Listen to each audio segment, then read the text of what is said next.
The following thoughts and opinions regarding this album are strictly of my own personal interests. I am not a professional music reviewer. I do encourage respectful discussion and friendly banter of each episode, but I do not condone and will not tolerate bullying or belligerence of any kind.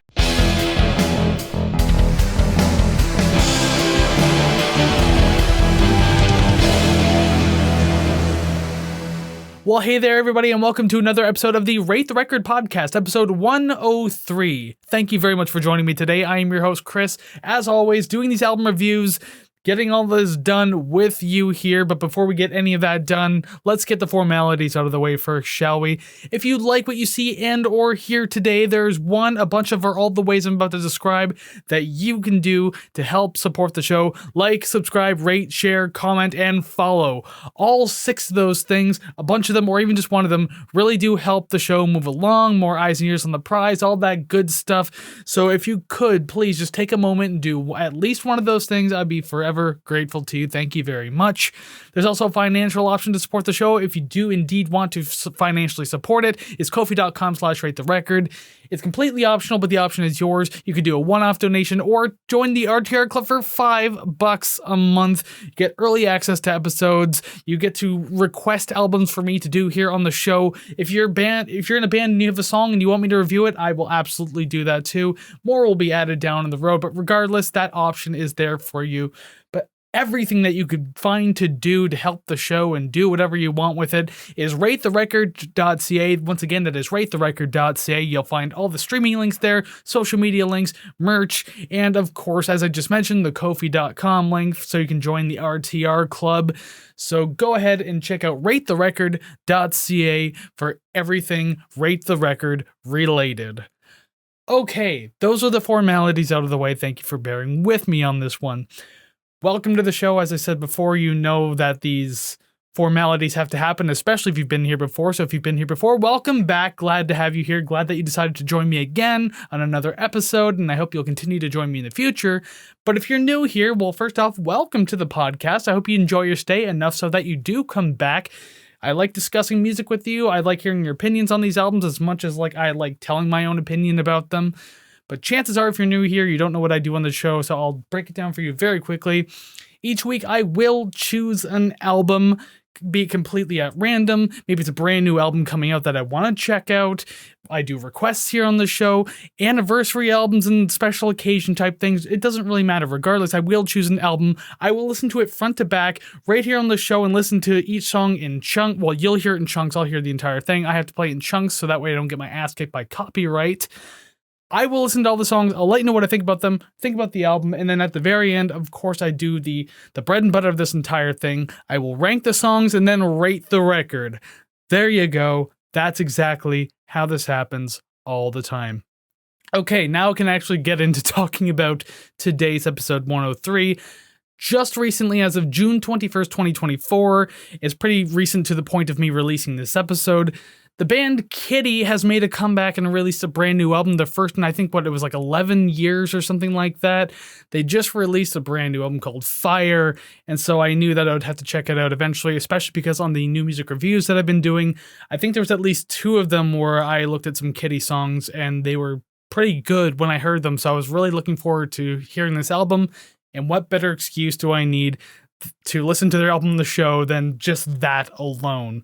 But I don't need an excuse, I can just choose it. So before we actually start listening to the music, let's go ahead and learn a little bit about this album. Those were my headphones. If you just heard those in the microphone, they just fell off my chair, hit the ground. Now on to the album description. Fire is the 7th studio album from London, Ontario, Canada metal band Kittie. It's their first album in 13 years and was released on June 21st, 2024, and it's the first since 2011's I've Failed You. The album was produced by Nick Raskulinecz, who has also worked with Foo Fighters, Stone Sour, Coheed and Cambria, Evanescence, Korn, and more. The album was recorded at Sienna Studios in Nashville, Tennessee between November and December 2023 and released through Sumerian Records. The band consists of sisters Morgan and Mercedes Lander, Morgan being guitarist and vocalist, and Mercedes on drums, Tara McLeod on lead guitar, and Ivy Jenkins on bass. Kittie has more or less been on a hiatus since 2013 after the band split due to the rising costs of touring and decreasing interest in the band at the time. They would record and release a cover of David Bowie's Space Oddity in 2015 and a live album in 2017 celebrating the 30th anniversary of the band. Other than that, activity was minimal until 2021. The late 90s and early 2000s metal and nu metal scene regained popularity and Kittie was invited to play a number of festivals. Once they signed to Sumerian Records in 2023, they confirmed they would be working on new material. The album has officially spawned 4 singles: Eyes Wide Open, We Are Shadows, Vultures, and One Foot in the Grave. And now you know a little bit more about the band and the album, or at least more or less the album. But now that we're back here, over to my right, your left, if you're watching this on video at the very least, I have Spotify open where the album is open right now, the new format that we've been doing for the last couple of episodes, and we'll continue to do here on Rate the Record. It just looks better this way so you know exactly what you can do while I'm listening to this and where I am on the album and everything like that. So I encourage you to listen to the album with me too. So by all means, you could just pause before I listen to each song. You can listen to it, have your own opinion, hear mine about it. So that way we're just kind of all on the same page with this. So without rambling too much more, I guess we'll finally just jump into this. It's only 10 songs, shouldn't take too long. So let's go with the very first song, the title track called Fire.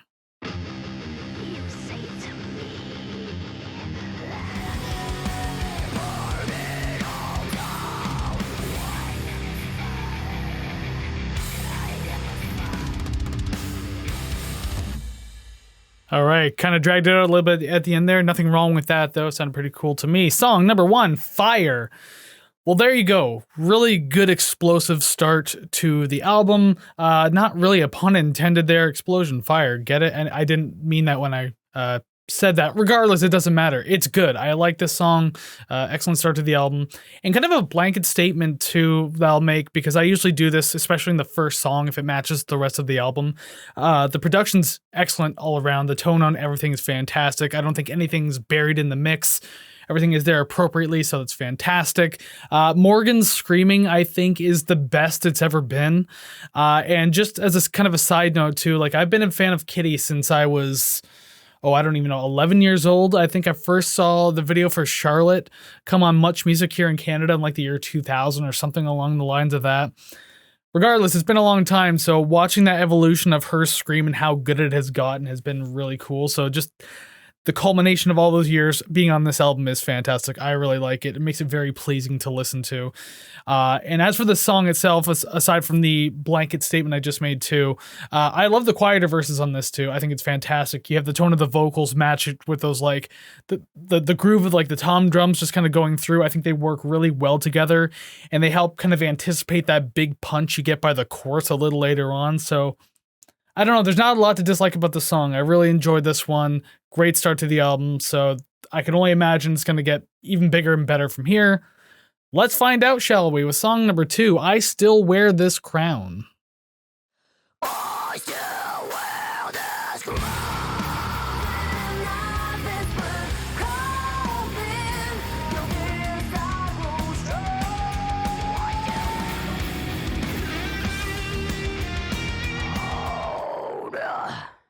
Got a very black metal ending to that. Just like, I don't know, her tone of vocal just kind of matches that too. And I guess that would work with the previous work she's done for Car Chaos. I don't know if they ever released that album that she was supposed to be on, but I digress. Song number 2, I Still Wear This Crown. I mean, apparently so, Jesus. Again, as I said before, she hasn't really fallen out of step. Her voice has only gotten better, so I would definitely say yes, you probably still do wear that crown, indeed. This one bleeds in really well from the previous track too. I think there's really good continuity because of that. Like, I know the songs don't technically blend from one to the other, but just the way the first one ended and this one started kind of still felt like a good matchup to it. So I like that. So just that it's nice that we get that kind of continuity going through. It's just another hard hitter. I mean, it's pretty consistent all the way through. So in that respect, I think this album's off to a pretty decent start. This one didn't catch me as much as the first one, but that doesn't mean it was bad. The first one was just far more explosive for me to enjoy. This one was still really good, but just, I don't know, there was something about it that just didn't hit the level of that first song, let's say that much. And something I could have said about the first song too, and you will hear this at various points in the album. Tara, the lead guitarist who does like the solos and everything like that, she's really good at bringing that blues rock style of guitar solo to these metal tracks. I think it fits super well when she does it. It's not over the top. It's not trying to like take over. Sometimes they're very brief and just kind of like a good little filler to have in between one section to the next. So I don't know. I've always appreciated that kind of touch to the music. I really like it. This song was good, so I'm only hoping that it gets bigger and better from here. As I said before, even if it doesn't get bigger, it can get better. It seems like it's going to. So let's find out with song number 3. I hope it doesn't falter. There you go. There's my pun. Falter.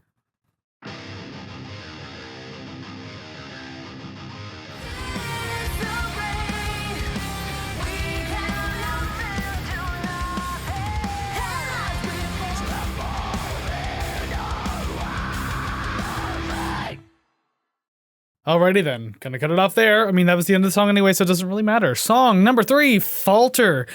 So kind of going through this song, listening to this, I'm just thinking to myself that it feels like this is more or less what we've been getting from the other tracks so far. There was definitely more of a focus on the cleaner vocals and harmony, so that was nice to have that added in. It is pretty consistent, as I kind of mentioned already, but now it's being consistent with like that energy and intensity just moving all the way through. Not necessarily a bad thing because there's a hell of a lot of life to it. So, I mean, if you're tired of it at this point, you're probably into the wrong album at this point. It still sounds good overall. Like, I don't think anything's going to change my mind about that. It's still pretty par for the course. But yeah, not much going on beyond that though. Like nothing too much more being added aside from those really cool, clean vocals and vocal harmonies and such. So I guess we'll just move right on because I don't have a whole lot to say for that one. And if I'm not mistaken, oh, that was actually the longest song on the album too. I was going to say the shortest, but that one's coming up a little later. That was actually the longest, but it didn't feel like it was nearly 4 minutes. So there you go. Maybe it's good that it kind of breezes by a little bit. I don't know. I was having fun listening to it. But we will move on to the next song, one of the singles for this album, song number 4, Vultures.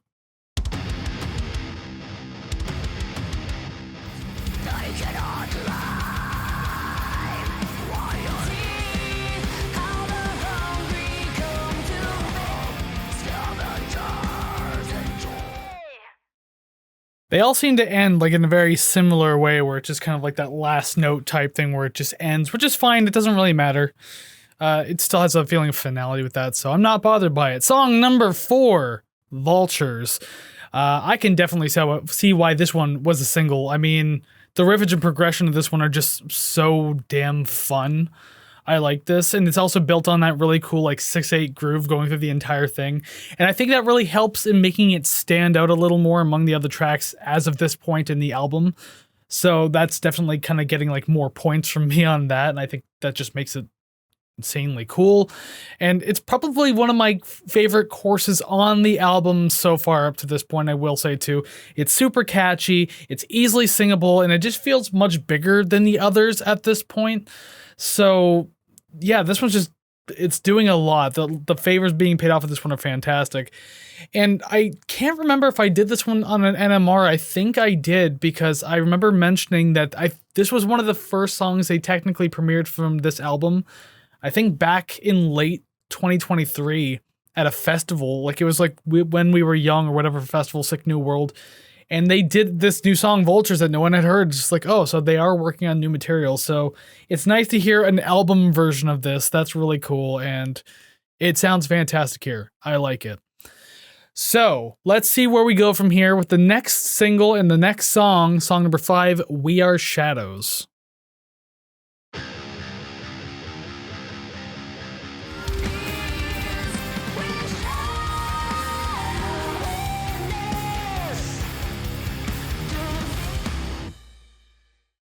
Alrighty then, song number 5, We Are Shadows. I mean, I just rained all this praise onto Vultures. It's like, oh, it's probably like the best song, best chorus on the album so far. It's like, well, immediately the next song in, it feels like it just got better and better. I mean, we have like another song with some like excellent like riffing grooves and clean vocals and everything like that all over it.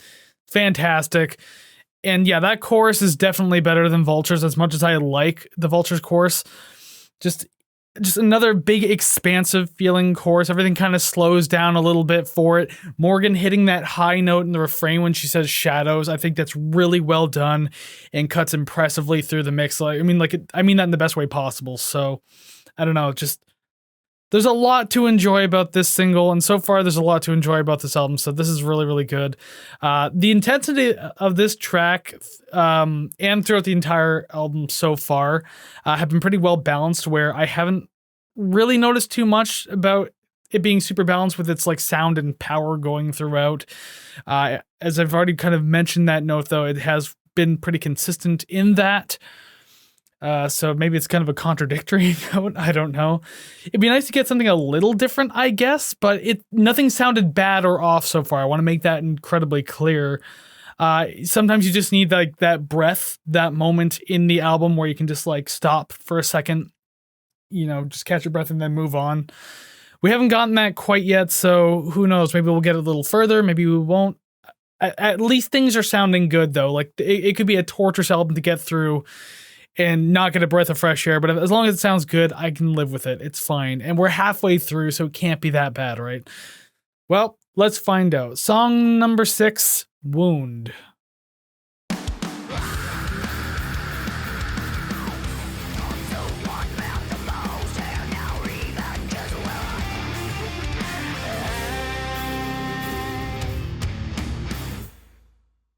All right, song number 6, Wound, the shortest track on the album. That's the one I kind of hinted at earlier when I said that about the longest song on the album, so there you go. As I said, the shortest track on the album, but I mean, like, it's well-paced, and it packs a punch in that short amount of time. I like that. It feels like a full track without too much of a filler in it, so it's nice to have. But kind of contradicting that note as well, I don't know, this one didn't feel as like attractive or catchy to me. That's what I meant to say. Like as a song itself, because it feels very similar to some of the A-side tracks, but you're still getting that driving breakneck like energy and intensity. So that is good. But I mean, like even the verses were quite short, and it led to what I felt was a bit of a lackluster chorus. It's not that it was terrible or anything, but it just didn't have that punch that the other choruses have had so far. So it was unfortunate to get that, especially on top of the short verses. So it's just not much leading you into it altogether. Another instance too, where the solo that Tara does adds like a much needed flavor to this song. I think it definitely needed it. It was a short one, but appreciated. I like just the little bit of it sprinkled in. It would have been nice if it was a little longer, but that kind of goes back to the note I said about there not being a lot of a filler in the song, which is fine because it's under 3 minutes. So boom, just get in, get out. That's exactly what this song did. So again, not terrible. I did like this song. Not my favorite on the album. Spoiler alert, I guess, but it's really not that bad. It's fine. I like it. This is a pretty good album so far. I will say that. So now let's move on to song number 7, One Foot in the Grave.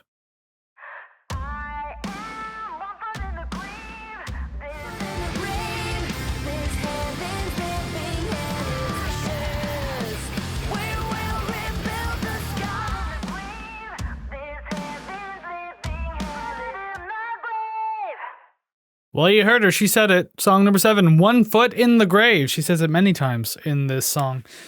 If you're watching the video version of this, maybe when I started the song and you heard the first little bit kick in, you immediately saw me stare into the camera with my eyebrow raised because it was just like, wow, that butt rock style right in the beginning really threw me off. And I mean, like, that vocal and kind of like just that drum combo are notorious in a lot of radio-friendly butt rock style of anthems that you would hear, especially in like the 2010s and everything like that. Thankfully, it starts to deviate that from that a little more as it progresses through the song. It does make a comeback towards the end, so that was a little worrisome. I don't know. I'm obviously not a fan of that part. I mean, the rest of the song sounds pretty much fine, but not so much that part. No. I will say, though, this is probably my least favorite chorus on the album. I know with Wound, I said it was like a little underwhelming. This one, I don't know. It just didn't grab me. I don't know if it's the metering. I don't know if it's the overall composition, but it just wasn't doing it for me. There are things else about the song that I like, but it's not enough for me to keep raining praise upon. So I don't know. I mean, I feel like we've reached one of the weaker tracks on the album, just in my opinion. But overall, it hasn't really like tanked this album at all or anything, so I wouldn't be too worried about it. As I'm sitting here bitching and complaining about this song, Morgan's probably screaming, "Are you entertained?" Well, we're gonna find out since we have 3 more songs, but this one, song number 8, is indeed "Are You Entertained?"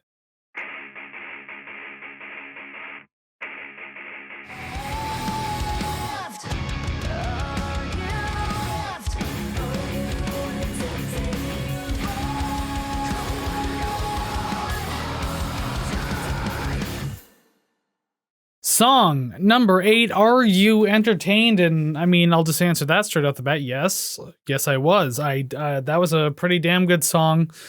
One of the things I really liked about that, it's happened a couple times on the album, but I think this one was a good example of it, is those verses especially being driven by like those really rolling style of tom drums and percussion just kind of going through a little bit.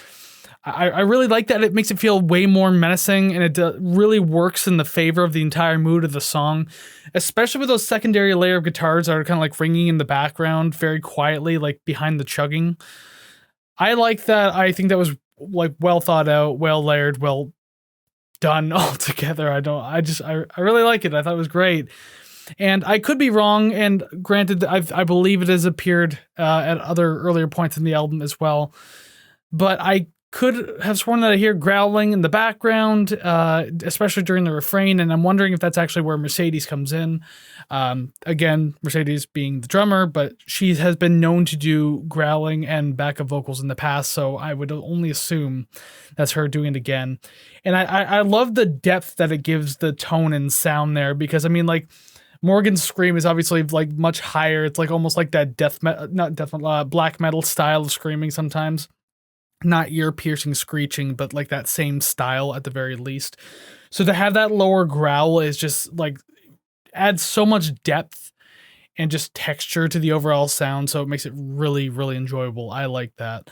So yeah, I mean, we're getting close to the end of the album. We're getting strong again. Good to see. So let's see how we can do with the last 2 tracks here. So song number 9, Grime.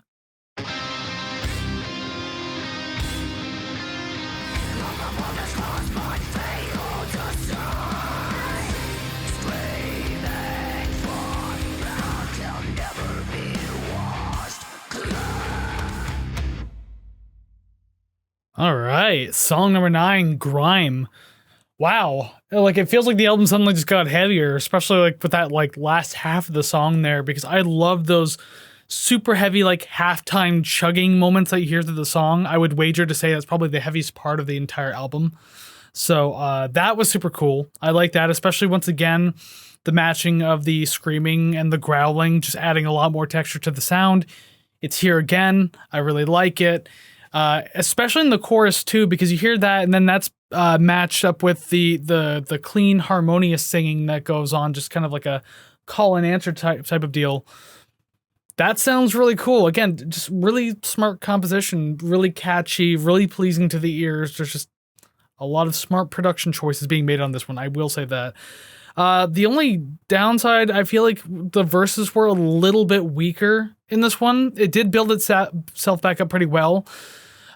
So there is that, but yeah, just, I don't know. Overall, something about the verses just felt a little lacking, I guess is the best word I can think of. Yeah, I'd have to go back and listen to it again, like to have it like properly in my head, but I know what I heard just felt a little bit lacking in those verses. So I'll just leave it there without overcomplicating it. I still like the song though. There's a lot about it I did enjoy, so the pros far outweigh the cons. That's the good news. And now we move on to the final song on the album, the very first single that came out for this album, song number 10, Eyes Wide Open.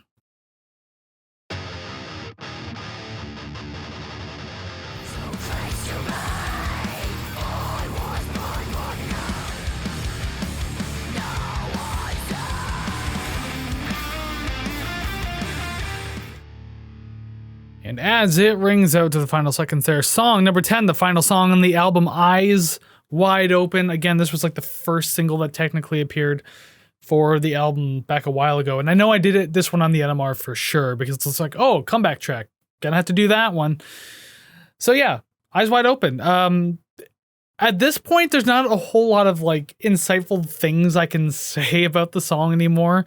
I mean, we just have another really strong song and single on our hands. Just it's very hard hitting, more awesome growling paired with screaming in the choruses. So I mean, again, just kicks it up a notch. Really nice to have.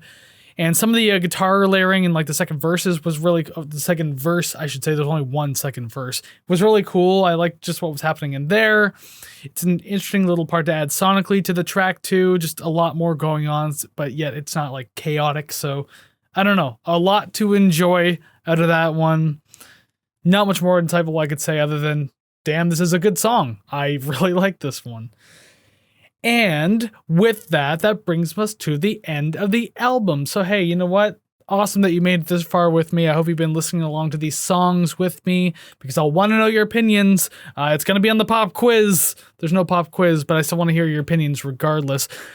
And I mean, like, this was a hell of a comeback album. This really was, considering how long it, what did I say, like in the beginning, like 13 years or something like that since their last album. So 13 years between their last album and this one. And they came back strong. I feel like they've only gotten sharper in most aspects of their writing and presentation, so that's always fantastic. You can't really go wrong with it. I don't know if they would plan on doing another album after this one, or if they just kind of wanted to bring this back for like a one-time thing. But regardless, where they are now with Fire is just really good stuff. It's really fantastic how far they've gone through their careers. I Failed You was a really good album when it came out, and I thought that was like a good topper for when that happened. But this one just went on top of that, so that's fantastic. That's awesome. Glad to hear it. Glad I got to sit through it. But now I have to do the honor, I guess, of ranking the songs and also rating the record, because that's just all part of the podcast. But yes, I will now rank the songs next to me on the screen. Once again, for video viewers, you see a bunch of numbers, and that's all you see right now. There's going to be names really soon. Song names to be specific, along with the scores that I've given the songs, because that's just a new thing I do on the podcast, is showing the actual scores so you can know how I truly felt about it. But yes, 10 through 1 is what I have next to me on the screen here. And I'm going to go least favorite to favorite, not so great to great, less preferable to preferable. Not a terrible song on this album at all. So it's just ones I would prefer to hear the least to the ones I want to hear the most. That's the best I can classified, and I think that's what I've been saying for all of the recordings I've done so far. So maybe I'm just being too nice. I don't know. But let's find out how nice I truly am and rank these songs. I'm going to go through these pretty quickly. No justifications. I just want to get this on the screen because I'm only one person and I shouldn't have to chat much longer. So, number 10, One Foot in the Grave. Number 9, Falter. Number 8, I Still Wear This Crown. Number 7, Wound. Number 6, Grime. Number 5, Fire. Number 4, Are You Entertained? Number 3, Eyes Wide Open. Number 2, Vultures, which leaves We Are Shadows as number 1. Vultures and We Are Shadows are really strong singles. I really like the direction that they were going in. I like what they were like, what each one presented in its own way. Great stuff. Good album overall, too, gotta say. And how good is it? Well, the scores are gone. Get out of here, you fools. It's time to rate the record. You know, the actual title track of the actual podcast that I'm actually speaking on. There you go. So how good was it? Well, it was pretty damn good. It was A tier good. A minus tier good, to be very specific, because I gave this album a straightforward 82%. So this is great news. That's 3 A-tier albums in a row now. Episodes 101, 102, and 103 are all A-tier albums. But the bad news is, where is Savannah when you need her to help me B-tier these albums? I'm not supposed to have this many A-tiers. We're a B-tier podcast. That's what we had, and that's what I'm supposed to have now. Where's all the B-tiers at? But you know what? That's fine. That means good music just keeps happening now. And the fact that 2 of these albums were brand new, so I had no prior knowledge of them, ended up being A-tier, that makes me very, very happy. What's going to happen in the future of the podcast? Who knows? You'll just have to stick around. Will there be more A tiers? Will the B tiers come back? Will it get worse? Will we ever have an S tier? Just keep watching and you'll eventually find out the answer to all of those questions. But for now, we have reached the end of this episode and this album, Kittie's Fire. So thank you very much for hanging out with me and listening to this album with me. And if you did indeed listen to this album with me, you gotta do me a huge favor. Down in the comments of wherever you're listening to this, audio, video, doesn't matter, comment sections are everywhere. Let me know what you thought about this album. Did you like it? Did you hate it? Do you agree with what I ranked it and rated it? How I like the songs and everything like that? Do you like Kittie? Let me know all of your opinions down in the comments, because that's kind of what this whole music commentary podcast thing is supposed to be. Discussion. And now that there's only one of me and not two of us on this show, well, I kind of need more people to discuss this with. So please go ahead, jump in there and do that. And don't forget to like, subscribe, rate, share, comment, and follow. All 6 of those things, a combination of them, or even just one of them, really truly do help the show move along. The financial options also there with Ko-fi.com/ratetherecord. But don't worry, all the things that you can do for the show can be found through ratetherecord.ca. One more time, ratetherecord.ca for everything you need related to this show, channel, podcast, period. Okay, now I'm done. So I'll just give you a quick heads up of what's going on now. So this was episode 103. The next 3 episodes are still going to follow the Monday, Friday kind of scheduling I've been doing for these past 3 episodes. So just so you know, 106 will be the last one that'll do like a Friday episode. Then from 107 onward, it's just Mondays. So this coming Friday is actually a request that we received back in season 5. It was towards the end, so couldn't get to it right away, but I'm getting to it next week. So not next week, this Friday, I should say. Sorry, I'm just all over the place in my head and I'm not used to the Friday releases. So this Friday, episode 104 is a request. Make sure you tune into that. And then we go to 105 on Monday. When that one comes out, it is my choice. It is an album from the late 70s, early 80s, a synth pioneer, if you will. So that should be pretty interesting to get into. There's the teaser that I can give you. So other than that, I have nothing else to say but to remind you that until next time I see you or whatever, interact with you, go listen to some awesome music. Listen to Kittie's Fire again. If you haven't already listened to it once, then go listen to it again. Why not? So just go listen to some awesome music. Take care, friends.